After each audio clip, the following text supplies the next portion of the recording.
go, YouTube. Quick video update of the Birmingham rollers. Video, I want to keep you guys updated with what I'm gonna be doing, which is gonna be rebuilding my six-pack individual. No particular reason, just kind of want to upgrade it a little bit for the birds. Got my feed going here. I'll be showing you guys what I feed my kit birds, what I feed my breeders. For all the new subscribers, we have a bunch of new subscribers now following the high def pigeons, which I really appreciate every single one of you. Real quick in this video, I'm gonna show you guys also how I frame up the individuals and what I use, which is the 1x1 wood. These are actually 1.5s, and then what I like to do is use the 2.5 drywall screws because they're real fine.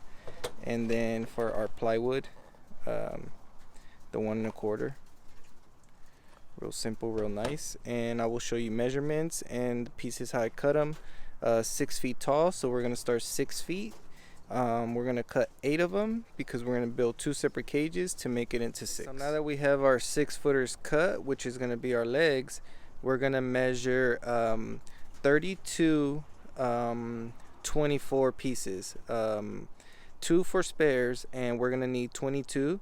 So when you're done, you'll see how this whole monstrosity can come together. Okay, now when you got your 24 pieces cut, like I said, you will only need 22, but we cut 2 for spare, and I will show you guys why after everything comes together like I explained.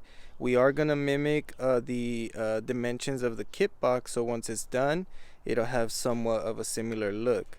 Now, as far as my dimensions go, each individual is 16.5 tall and about close to 3 feet wide. So the way I made the math is every box actually sits 16 inches from the piece of wood at the top and bottom. So from the 1.5 piece that'll go across, and I will explain all of this once it goes together because it will sound confusing.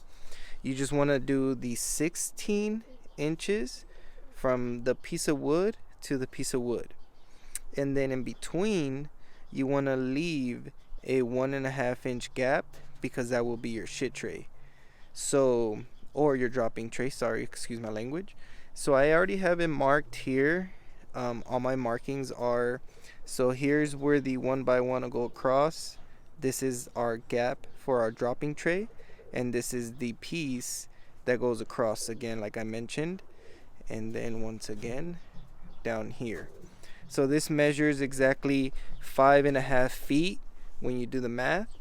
I like to keep the measurements somewhat symmetrical, so we're about 1/2 foot off the ground, and then every individual is the same measurement and they have enough space. And if you follow the markings like we mentioned, it'll be real simple to do the backside. So quick visual on the backside of the individual.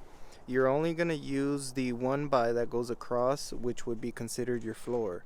So like I showed you guys the front side, so this is going to be like the difference between my old ones and my new ones. I just wanted to give the birds a little bit more space so you guys see the difference. They get about 1 foot more of space. Should be real nice. So now instead of 9, I'll have 6 in the same vicinity, same space, which matches my kit boxes. So that was the whole point here, so we get the 6 to look like the kit boxes. Now I'm gonna put this front piece on the back. Now once you guys do the calculations of the wood that you guys are cutting, you guys will see that your 32s measure up exactly to your 8-footers, so we're not wasting any wood there. Again, the 8 that you use to cut your legs is what you'll be using, which these will be 24s. You'll need them 21s because we're gonna do the cage 2 feet wide, and I believe 3 feet wide, so 2 deep, 3 wide. All right, so here we go with the individual all done. And like I was mentioning here in the past clips here, you only want to do which is considered your floor. You don't need these side slots going down the side of the individual, as you can see here. Just saves you material. And looks real clean. This front slot, like I said, is for your droppings tray. We're gonna put one across here. It'll mount to the plywood, and just keep going as we go. I'm gonna go ahead finish building the second one. We're gonna go ahead and install our wire, and just to show you the wire we're gonna be using.